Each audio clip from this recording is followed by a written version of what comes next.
Bonjour à tous.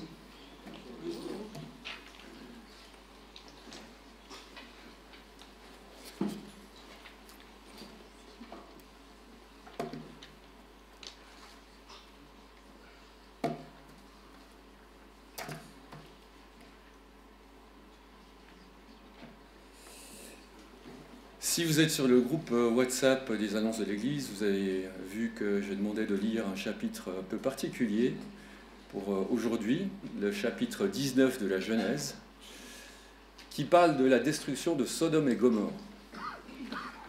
Et là, on se dit, juste avant Noël, vraiment? Ben voilà, c'est un passage que Dieu m'a mis à cœur, et surtout, il m'a mis à cœur un personnage, le personnage principal qui se trouve dans ce texte. Et un frère, cette semaine, m'a dit, je ne sais pas comment tu vas faire le lien avec Noël, avec ce texte-là. Et puis en fait, j'ai repensé, il y a un passage dans Luc où le Seigneur parle de la fin des temps, et il parle de Sodome et Gomorrhe. Dans Luc 17, je trouve juste le passage.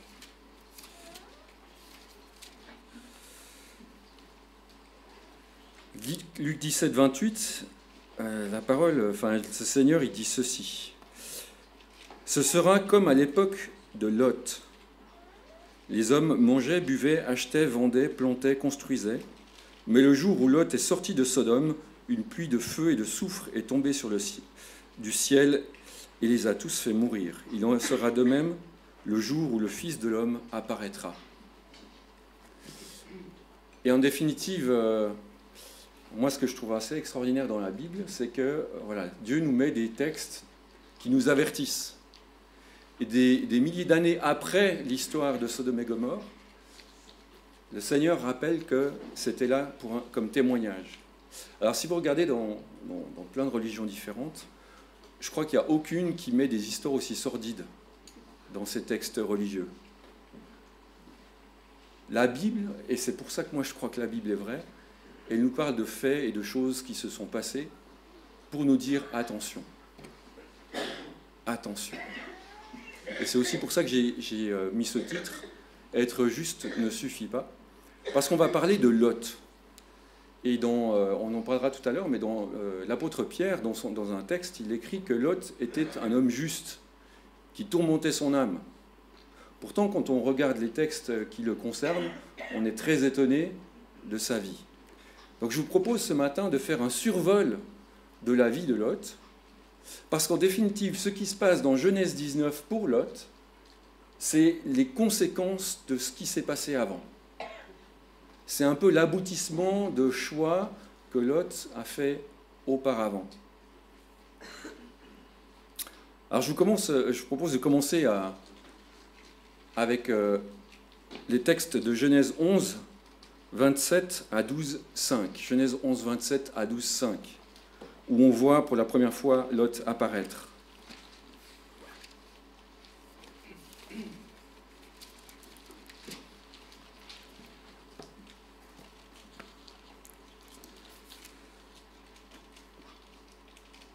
Voici la lignée de Terah. Terah eut pour fils Abraham, Nachor et Haran. Haran eut Lot. Haran mourut du vivant de son père Terah, dans le pays de sa naissance à Our en Chaldée. Abraham et Nachor se marièrent. La femme d'Abraham s'appelait Sarai et la femme de Nachor Milka. Et était la fille d'Haran, qui était le père de Milka et de Gisquin.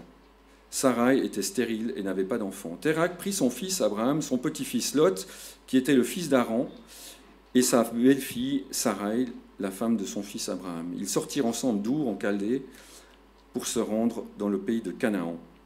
Mais arrivés à Charan, ils s'y installèrent. Terah vécut 205 ans, puis il mourut à Charan.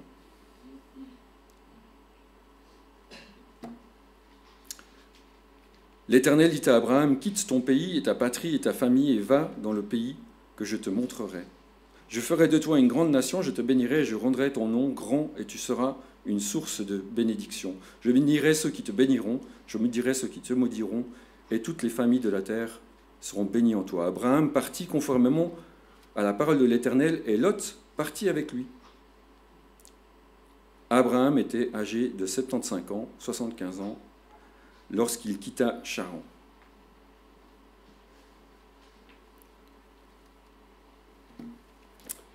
Dans ces versets, on voit que Lot, c'est quelqu'un qui est, on pourrait dire, un suiveur. Il part avec son grand-père, puisque son père est décédé, et puis après, il part avec son oncle. On ne voit pas trop... voilà. On a l'impression qu'il vit tranquillement à la suite de son oncle.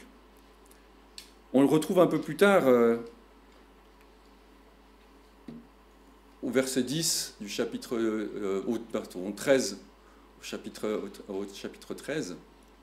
On voit que Abraham avait quitté la région de Canaan parce qu'il y avait une famine. Il est parti en Égypte, et quand ils sont rentrés d'Égypte, Lot était toujours avec lui. Alors c'est vrai qu'à l'époque, on vivait en famille, plus qu'aujourd'hui.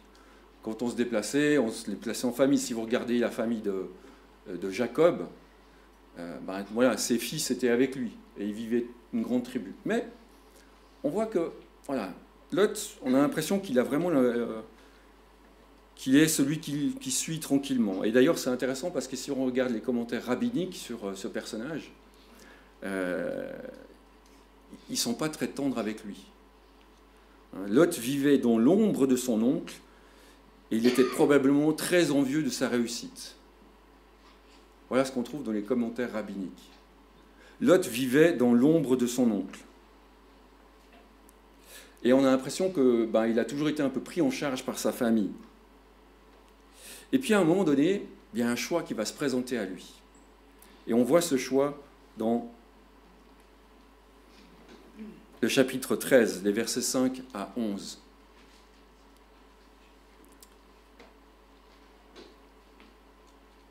Lot, qui voyageait avec Abraham, avait aussi des brebis, des bœufs et des tentes.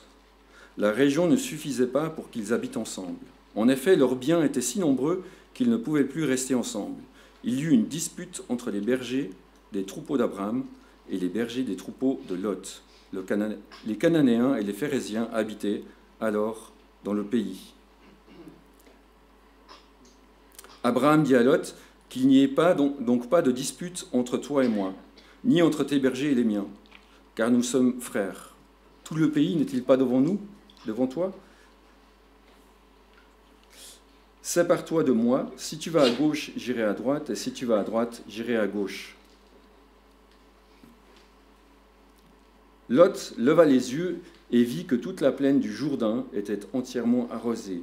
Avant que l'Éternel n'ait détruit Sodome et Gomorrhe, c'était jusqu'à Tsoar, comme un jardin de l'Éternel, comme l'Égypte. Lot choisit pour lui toute la plaine du Jourdain et se mit en route vers l'est. C'est ainsi qu'ils se séparèrent l'un de l'autre. Abraham s'installa dans le pays de Canaan, tandis que Lot s'installait dans les villes de la plaine et dressait ses tentes jusqu'à Sodome. Les habitants de Sodome étaient mauvais et péchaient beaucoup contre l'Éternel. Alors après coup, c'est toujours facile de dire ce qu'il aurait fallu faire. Quand on voit des situations qui se passent, quand on voit quelqu'un qui fait les mauvais choix, on a tous tendance à savoir ce qu'il aurait dû faire. Moi, j'aurais jamais fait ça.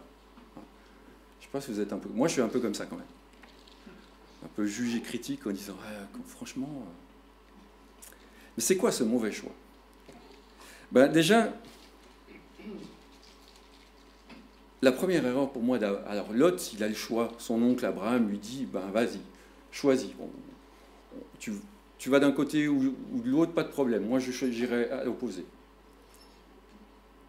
Qu'est-ce qu'il aurait dû faire à ce moment-là?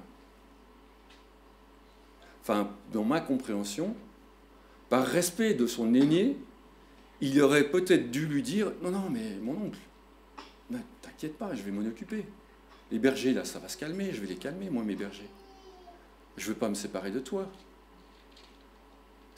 Et au plus, c'est pas à moi de choisir, c'est toi l'aîné. C'est à toi de choisir, c'est toi qui as la primauté du choix normalement. Et en définitive, Lot, il ne réfléchit pas comme ça. Peut-être que selon le sens des rabbins, des commentaires rabbiniques, il se dit, ah ben tiens, là j'ai une opportunité de me séparer de mon oncle. Là j'ai une opportunité de devenir quelqu'un d'autre, de faire mon propre chemin, et puis de me mettre moi en avant.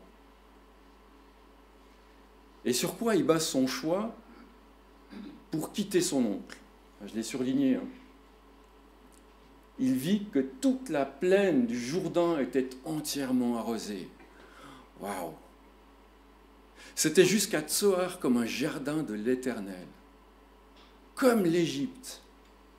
Ils avaient vécu en Égypte pendant un temps, et là, c'était l'abondance. Et Lot, il suit ses yeux. Il ne réfléchit pas à se dire « Ah non, mais non, je vais rester avec mon oncle ». Il ne réfléchit pas à se dire « Attends, non, je dois respecter mon oncle, c'est à lui de choisir. S'il me dit d'aller là-bas, j'irai, mais... » Non, voilà, il a les yeux qui pétillent. Hein, il a les... Waouh! Comme quand tu vois une magnifique Lamborghini passer dans la rue. Enfin, à Genève, ça devait être tellement courant que... Zurich, c'est pire. Hein. Si vous allez à Zurich, vous êtes fatigué de voir des voitures de luxe. Mais quand même, on voit cette belle voiture rutilante et on se dit « Waouh !» Et là, il voit cette plaine et le potentiel qu'il y a pour lui de gagner encore plus, de se faire un nom, de se faire une place. Et il en oublie la fin, le verset 13.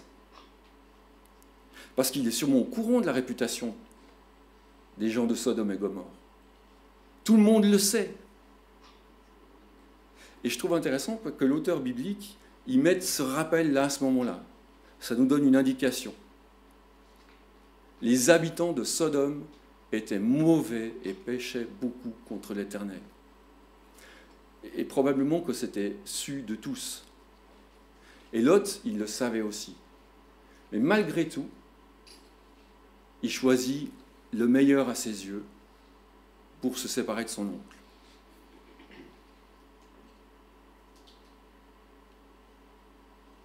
Il a oublié un petit détail, Lot. C'est que s'il est riche, s'il vit dans l'abondance, ce n'est pas grâce à lui au départ. C'est bien probablement grâce à son oncle Abraham. C'est bien probablement parce qu'il est au bénéfice des bénédictions qu'a reçues son oncle.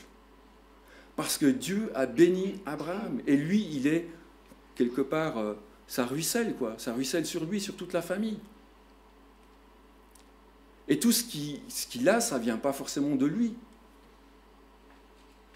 Un peu comme des enfants qui pensent que tout leur est dû.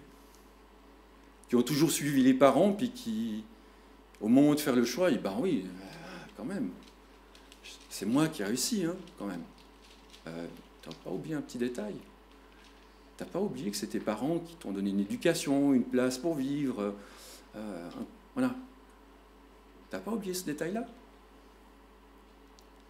Et on est un peu tous, des fois, comme Lot. On oublie qu'on ne vient pas de nulle part, qu'on ne s'est pas fait tout seul.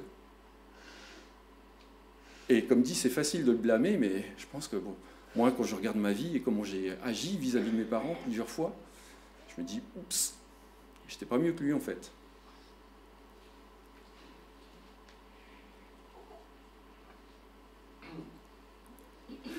Le passage suivant où on voit Lot, eh ben, c'est une des premières conséquences d'avoir été à Sodome et Gomorrhe. Il se trouve pris au milieu d'une guerre entre différents rois. Au chapitre 14, on voit dans ce chapitre 14 que voilà, les rois de plusieurs villes, donc Sodome, Gomorrhe et les villes autour, se font attaquer et emmenés captifs. Et Lot y compris, avec tous ses biens. Donc là, tout d'un coup, il perd tout. Tout d'un coup, il n'a plus rien. Tout ce qu'il espérait gagner et voilà, avoir de plus, sans son oncle, sans sa famille, ben tout d'un coup, il n'a plus rien. Mais on voit que Abraham vient de nouveau à son secours. On va lire à partir du verset 14. Dès qu'Abraham apprit que son neveu avait été fait prisonnier, il arma 318 de ses plus braves serviteurs nés chez lui, et il poursuivit les rois jusqu'à Dan. Il divisa sa troupe pour les attaquer de nuit avec ses serviteurs. Il les battit et il les poursuivit jusqu'à Shoba, qui est au nord de Damas. Il ramena toutes les richesses. Il ramena même son neveu Lot avec ses biens, ainsi que les femmes et le peuple. Lot, qui pensait pouvoir se débrouiller tout seul, et ben voilà qu'il se retrouve de nouveau aidé par son oncle. Et c'est son oncle qui vient le délivrer et qui, en plus, lui ramène tous ses biens. Il n'a rien perdu. Alors, peut-être que c'est volontaire dans le texte, mais moi je trouve toujours étonnant. Il n'y a aucun moment dans ce texte biblique où on voit un Lot qui dirait merci.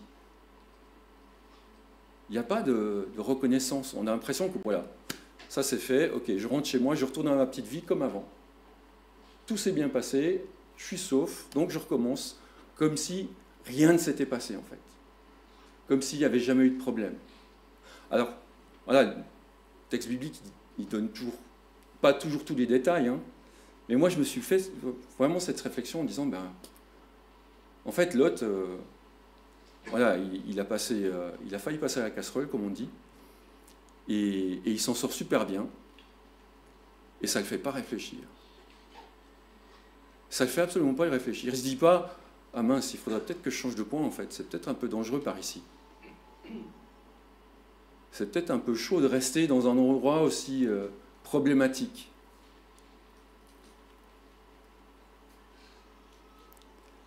Et en définitive, encore une fois, moi j'ai réfléchi un peu à ma vie et je me suis dit, ben ouais, c'est vrai, il y a des fois où c'est mes parents qui sont venus, j'ai fait des bêtises, c'est mes parents qui ont payé, et je ne me rappelle pas de leur avoir dit merci. Je me rappelle pas vraiment de les avoir remerciés alors qu'ils n'avaient pas beaucoup d'argent. Ils ont payé cher pour moi certaines choses pour des bêtises que j'avais faites. Et finalement, le merci, il n'était pas là. Je m'en suis rendu compte que plusieurs années après, quand je suis devenu chrétien. Je me suis dit, waouh, mais en fait, s'ils n'avaient pas été là, j'étais mal barré, quoi. Et finalement, on a l'impression que Lot, il est un peu dans cet esprit-là. Il a eu chaud aux fesses et il recommence comme si de rien, voilà, comme si de rien n'était. Et on voit les conséquences, on va y arriver au chapitre 19 de Genèse. Mais juste avant d'étudier ce chapitre 19, moi j'aimerais vous parler, alors on ne va pas le lire parce que ça serait long, mais relisez pour vous le chapitre 18. Surtout à partir du verset 16, quand Abraham intercède pour Sodome et Gomorrhe. Franchement, pour moi, c'est un des chapitres les plus incroyables de la Genèse. Donc il y a ces deux anges, si vous vous rappelez un peu l'histoire, il y a deux anges qui sont envoyés par Dieu pour aller détruire Sodome et Gomorrhe, à cause justement du péché de ses habitants, à cause du terrible bruit du mal qui monte jusqu'aux oreilles de Dieu. Et puis en chemin, ils passent par chez Abraham. Et là, Abraham les accueille, il les nourrit, et là, l'ange va lui dire, est-ce que je cacherai à Abraham ce que je vais faire? Et là, Abraham commence à négocier avec Dieu. Waouh! Il négocie avec Dieu. Est-ce que Abraham s'inquiétait des habitants de Sodome et Gomorrhe? Non, il s'inquiétait pour son neveu, probablement. Il savait que son neveu habitait à Sodome. Et il cherchait un moyen de le sauver. Et on voit ce passage incroyable où, est-ce que s'il y a 50 justes, tu vas détruire la ville? Est-ce qu'il s'il y a 40 justes, tu vas détruire la ville? Est-ce qu'il y en a 10? Est-ce que s'il y a 10 justes, tu détruiras la ville? Et l'Éternel lui dit chaque fois, non, je ne détruirai pas, si j'en trouve 10. Et à 10, il s'arrête et il s'en va. La négociation se termine. Mais moi, ça m'a toujours interpellé. Pourquoi est-ce que Abraham s'inquiéterait pour Sodome et Gomorrhe, ces peuples qui sont vraiment dans un état de perdition catastrophique? Et en fait, en lisant et en réfléchissant à ces passages, je me suis dit, mais c'est à cause de Lot. Encore une fois, c'est son oncle qui vient à son secours, sans qu'il ne s'en rende compte. Et probablement que Lot ne saura jamais, ou n'a jamais su, que c'était grâce à son oncle qu'il a été sauvé. C'est grâce à son oncle, sinon, il n'y aura aucune raison qu'il soit sauvé. Aucune.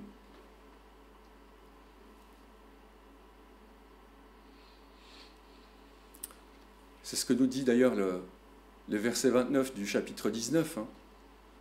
Lorsque Dieu détruisit les villes de la plaine, il se souvint d'Abraham, c'est pourquoi il fait échapper Lot au désastre, pour lequel il bouleversa les villes où celui-ci s'était installé. Dieu s'est souvenu d'Abraham, et c'est pour ça qu'il a permis à Lot de s'échapper. Mais ce n'est pas parce que Lot avait des qualités particulières, ce n'est pas parce qu'il était juste, ce n'est pas parce qu'il avait fait quoi que ce soit de particulier. C'est à cause d'Abraham. Ça résonne un peu pour vous aujourd'hui. C'est pas parce qu'on a des qualités particulières qu'on est sauvé. C'est pas parce qu'on est bon, juste, mais c'est parce que Dieu s'est souvenu de nous et il a envoyé son Fils. Waouh!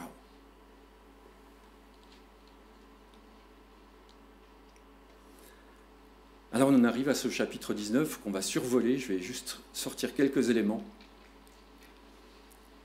Mais j'ai mis comme titre sur mon texte « Les conséquences d'une vie centrée sur soi ». Les conséquences d'une vie centrée sur soi.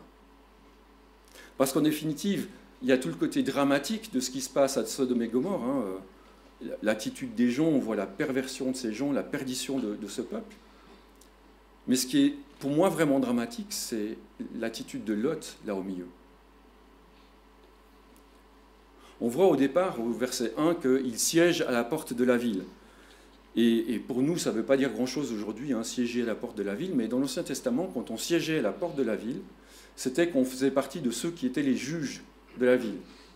C'était le tribunal officiel de la ville, c'était à l'entrée. Vous voyez ça aussi dans Ruth 4, par exemple.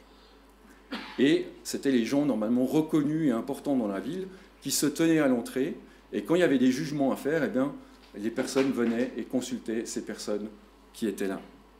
Donc on voit que Lot se positionnait un peu comme un juge dans cette ville. Mais en même temps, on voit un peu plus loin que les habitants de Sodome le renient à ce poste. Au verset 9, il est dit que voilà, tu te prends pour un juge parmi nous, et ben on va te faire pire qu'à ceux qui sont venus chez toi, se réfugier. Donc il n'est pas reconnu. Lui, il aimerait cette place d'honneur, il se met à cette place d'honneur, mais il semble qu'il n'est pas vraiment reconnu parce qu'il est un étranger au milieu de cette ville.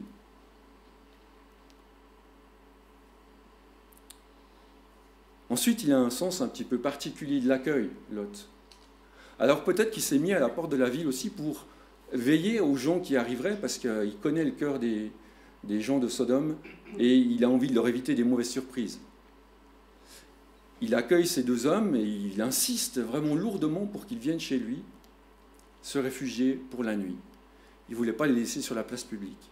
Alors c'est intéressant aussi au niveau culturel, on voit que normalement, culturellement, on ne doit jamais dire oui à la première invitation.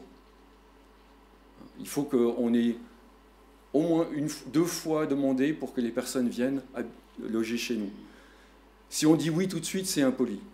Il y a encore des cultures aujourd'hui où c'est comme ça. Il faut insister 3 fois pour que la personne elle dise oui. Mais là, lui, c'est plus que de l'insistance. Il les supplie quasiment de venir chez lui. Donc il les accueille. Et voilà qu'au moment du coucher, il y a les habitants de la ville qui viennent frapper à la porte pour demander à ce que ces hommes sortent afin que nous couchions avec lui. Selon certaines traductions, c'est marqué plus softement, afin que nous les connaissions. Donc, si vous retrouvez ce terme dans la Bible, eh bien, vous allez souvent le retrouver dans l'Ancien Testament, et ça veut dire qu'on veut coucher avec eux. Ça veut dire qu'on veut abuser de ces personnes.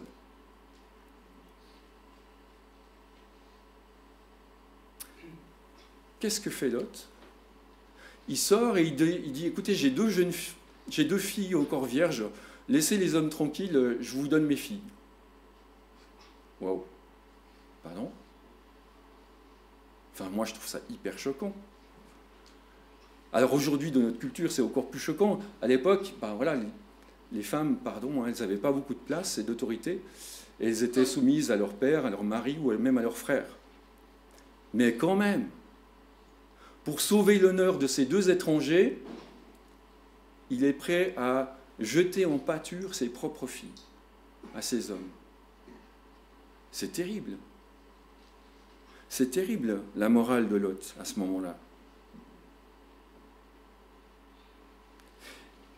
Et en même temps, je suis obligé de passer par un passage dans 2 Pierre, que j'ai cité tout à l'heure. On va juste lire ces quelques versets, qui est encore plus étonnant par rapport à ce que je viens de dire sur l'attitude de Lot. Juste le verset 8 qui est en jaune. Donc Lot, ce juste qui habitait au milieu d'eux, tourmentait en effet jour après jour son âme juste à cause de ce qu'il voyait et entendait dans leurs agissements criminels.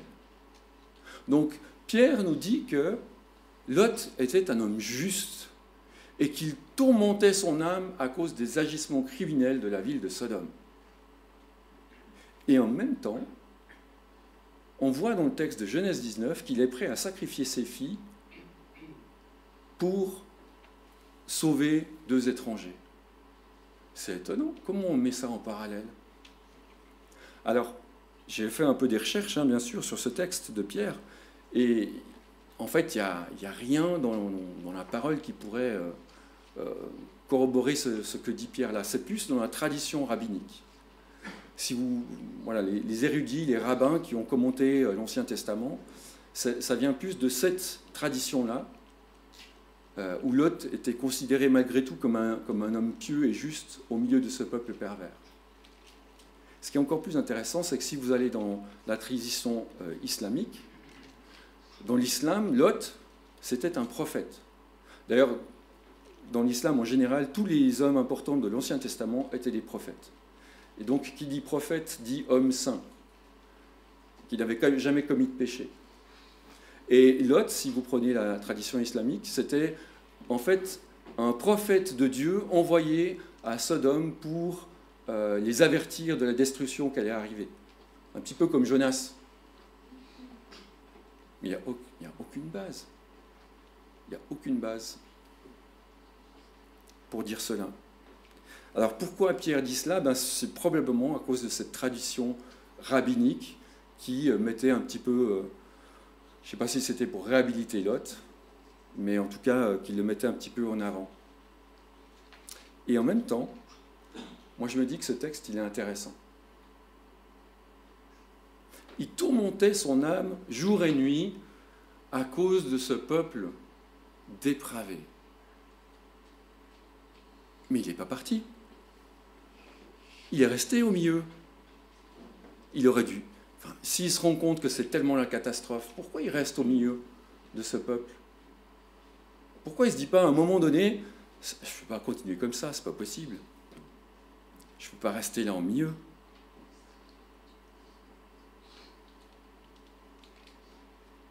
Et c'est parfois, aujourd'hui, le cas pour nous, non?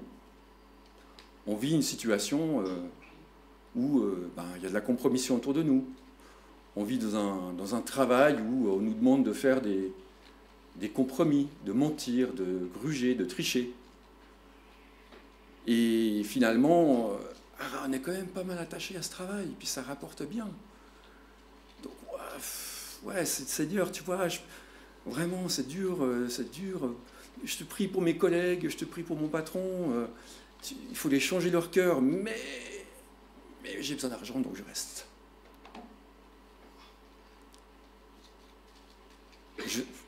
Voilà, Lot, il y en a des tonnes aujourd'hui. Des gens qui connaissent un peu Dieu, qui ont une idée de qui est Dieu, qui tourmentent leur âme parce qu'ils voient le mal autour d'eux. mais qui font rien pour se sortir de cette mauvaise situation. Ils font rien pour changer. Et comme le verset de Corinthiens que j'ai mis au début, ne vous y trompez pas, les mauvaises compagnies corrompent les bonnes mœurs. Alors Lot, il pouvait tourmenter son âme jour et nuit. Ça ne changeait pas grand-chose à sa situation. Il vivait au milieu d'un peuple pervers et corrompu. La bonne solution, ça aurait été de partir avant. Mais c'est difficile quand on est attaché à son matériel, qu'on en a créé sa fortune sur ça, quand notre statut social est en jeu. C'est le danger quand on vit dans un milieu nocif. Petit à petit, sans s'en rendre compte, on est imprégné. Petit à petit, sans s'en rendre compte, voilà, on prend quelques biais. Je me rappelle que j'étais jeune converti, j'étais tout feu, tout flamme. J'avais vraiment envie d'évangéliser mes copains. Du coup, j'allais faire des soirées avec eux, souvent trop arrosées. Et finalement, j'étais plus du tout crédible. Parce que quand je leur parlais de l'évangile, ils étaient « ouais, c'est ça, ouais. Va lire ta Bible. » J'étais à côté du sujet. Je voulais continuer à être comme eux, mais leur parler quand même de l'évangile. Il y a un truc qui coince, ça ne marche pas.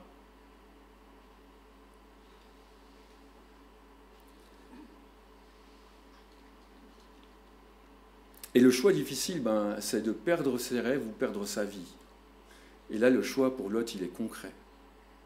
Et on voit dans la suite de ce texte où Lot, il n'arrive pas à quitter. Il n'arrive pas à quitter. Les anges, ils doivent l'arracher. Ils doivent le prendre, le forcer à partir. Pour qu'il parte enfin. Il est tellement attaché à tout ça que même s'il sait qu'il va à sa perte en restant là, c'est dur de lâcher prise. Et parfois, j'ai envie de dire, pour la conversion, c'est pareil.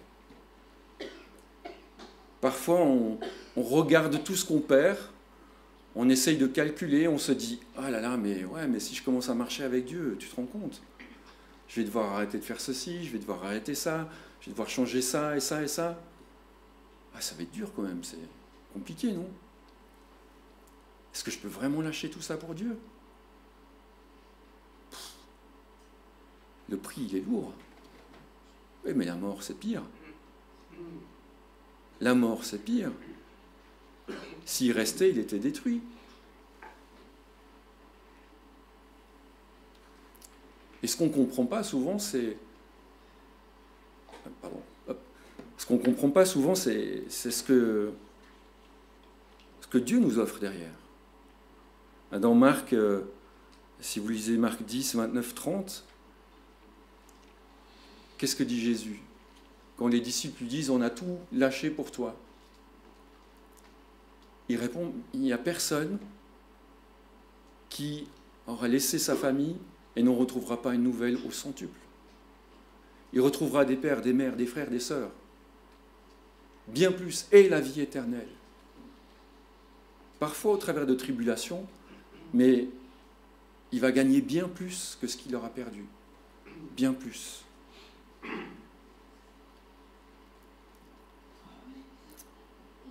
On arrive à la fin du chapitre 19.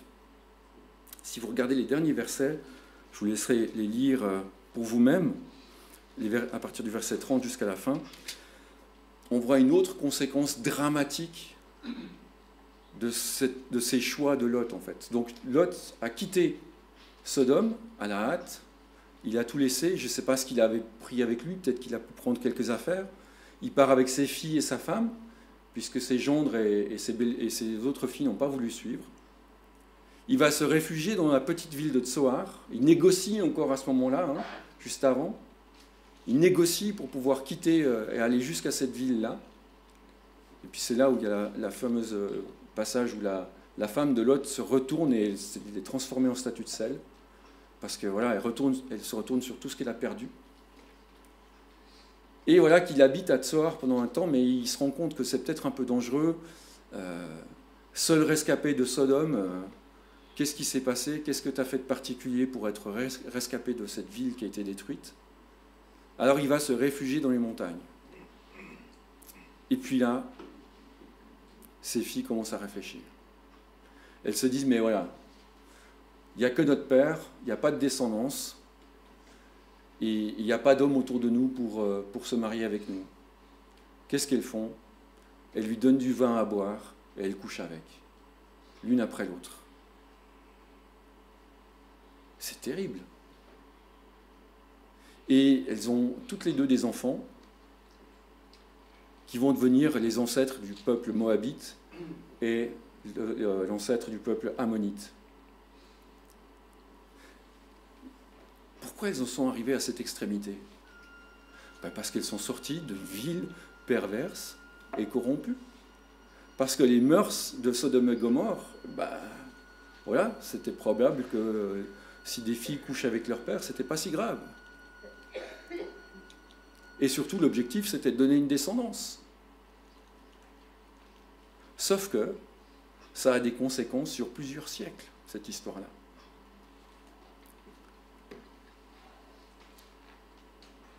Deutéronome 23, 4 à 7. L'Ammonite et le Moabite n'entreront pas dans l'assemblée de l'Éternel, même à la 10e génération, et ce pour toujours, parce qu'ils ne sont pas venus à votre rencontre avec du pain et de l'eau sur le chemin de votre sortie d'Égypte, et parce qu'ils ont soudoyé à tes dépens Balaam, fils de Béor, de Pétor en Mésopotamie, pour qu'il te maudisse. Mais l'Éternel, ton Dieu, n'a pas voulu écouter Balaam, et il a changé pour toi la malédiction en bénédiction parce qu'il t'aime. Tu ne rechercheras ni leur prospérité, ni leur bien-être, tant que tu vivras, et ce, pour toujours. Les conséquences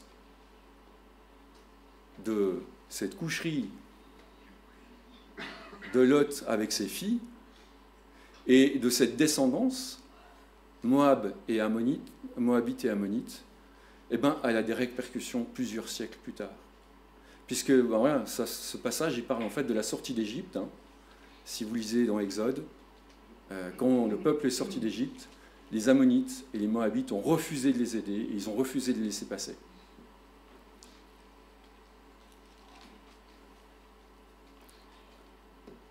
Et pourquoi j'ai relevé sur le texte encore? Parfois on ne se rend pas compte des conséquences à long terme des péchés qu'on peut commettre ou des erreurs qu'on peut faire. Et là, c'est plutôt catastrophique, n'est-ce pas? Lot, il cherchait à se faire un nom. Il cherchait à avoir une place d'honneur. Et pour ça, il a fait des compromis. Probablement beaucoup de compromis. Il a regardé avec ses yeux la plaine qui était verdoyante, là où il aurait pu gagner énormément. Il a regardé avec son cœur, alors qu'il avait un bel exemple de relation avec Dieu au travers de son oncle, Abraham. Il avait son oncle à côté de lui, mais ça ne l'intéressait pas. Le modèle de son oncle, bof. Il a préféré aller vers ce qui brille. Et il avait beau tourmenter son âme jour et nuit, ça a quand même mené à la catastrophe. Il avait tout pour bien faire, tout pour réussir, mais il est passé à côté.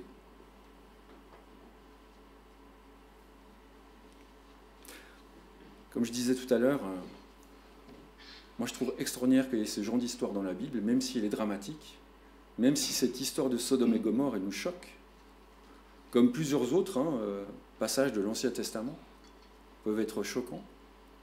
Mais comme le dit le Seigneur dans Luc, ce qu'on a lu au début, c'est pour nous servir d'avertissement. C'est pour nous servir d'avertissement. Et la vie de Lot, elle nous sert d'avertissement. Quand on a tout pour bien faire, qu'on a des modèles devant nous, qu'est-ce qu'on fait? Est-ce qu'on choisit de suivre le modèle de l'oncle Abraham, qui avait une relation avec Dieu? Ou est-ce qu'on se dit, ben non, je ne veux surtout pas vivre ça, moi je préfère faire ma vie à moi, avoir mon statut social à moi, et puis finalement payer le prix fort à la fin. Parce que tout ce qu'il pensait avoir gagné, ça a été détruit en quelques instants. Toutes les richesses sur lesquelles il avait misé, Lot, elles ont disparu. Il n'avait plus rien. Il s'est retrouvé misérable à vivre dans une grotte. Alors je ne vais pas être dramatique, hein, mais moi ça m'interpelle quand même. Quel est ton choix dans ta vie? On arrive à Noël, on fête la venue de Jésus, mais on fête surtout la venue de celui qui est là pour nous sauver, qui a donné sa vie à Pâques pour notre salut.